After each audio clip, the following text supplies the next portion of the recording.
આપણે ગાડી કરોડોની મળશે પણ ગાય નહીં મળે. કાંકરેજ ગાયની દૂધની ખીર. જય ગૌ માતા. મિત્રો કયું ગામ તમારું અમારે રત્નાલ કચ્છ. અને કેટલી ગાયો રાખો છો? અમારા કામ 10-12 ગાયો છે.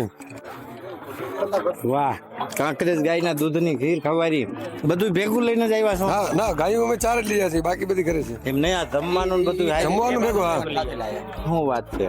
અને તમારા ઘરે કેટલી ગાયો છે? અમારે 10-12 ગાયો ટોટલ છે. આખા કુટુંબમાં થઈને કેટલી છે? 20-25 થઈ ગયા. અમે 6 ભાઈ છીએ. 6 ભાઈ બે 3 ગાયો છે. આ પણ એક બહુ મોટો મુદ્દો. 6 ભાઈ ભેગા રહ્યો છો?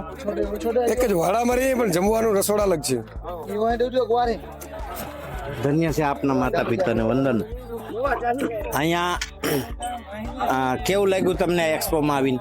બહુ જોરદાર લાગ્યું ભાઈ. આવું તો અમે જોયું નથી ક્યાં. શું વાત કરો.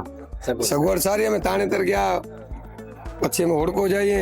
હમણાં ગાંધીનગર ગયા હતા પણ ગાંધીનગર આવી સુવિધા નથી. બહુ સરસ.